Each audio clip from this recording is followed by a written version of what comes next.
పేదోడి జోలికొస్తే బంధువులు చేస్తాం, ధర్నాలు చేస్తాం, సిటీ మొత్తం తగలబెట్టేస్తాం. నీ కోపం రావాల్సింది, ఆవేశం చూపించాల్సింది నా మీద కాదురా.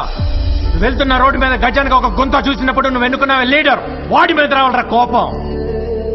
స్ట్రీట్ లైట్ వెలగినప్పుడు, వీధిలో చెత్త కొండలా పేరుకుపోయినప్పుడు, గవర్నమెంట్ హాస్పిటల్లో మనుషులు జంతువులు కన్నా హీనంగా ట్రీట్ చేస్తున్నప్పుడు, గవర్నమెంట్ ఆఫీసులో అడ్డుగడుగున లంచం అడిగినప్పుడు అప్పుడు రావాలరా కోపం. అలాంటి వాడికి ఎవరికి రాదే కోపం. అవినీతి చేసిన ఒక నాయకుని అరెస్ట్ చేస్తే మాత్రం బంధులు చేస్తాం, ధర్నాలు చేస్తాం, బస్సులు తగలెట్టేస్తాం అని ప్రతి ఒక్కటి రోడ్డుకి ఎక్కేస్తాడు. వాడు కాజేస్తుంది నీ అన్నాన్ని, నీ బతుకుని, నీ భవిష్యత్తుని రా. రేపు అనుకోకుండా నీకన్నా ప్రమాదం జరిగితే నీ కుటుంబానికి అందాల్సిన సాయాన్ని కూడా స్కామ్ చేసి యాక్సిడెంట్స్ కూడా కొట్టేస్తారా. ఫ్రీగా ఇల్లు ఇస్తాం, కరెంట్ ఇస్తాం, రుణాలు మాఫీ చేస్తాం, ఓటుకు 5,000 ఇస్తాం అనగానే ముందు వెనక మంచి చెడు ఆలోచించకుండా ఓటేసేసి అవినీతి లేని సమాజం కావాలి, కరప్షన్ లేని కంట్రీ కావాలంటే ఎక్కడి నుంచి వస్తాయి? కంట్రీ మారాలన్నా, కరప్షన్ పోవాలన్నా ముందు కామన్ మ్యాన్ మారాలి. మీరు మారాలి.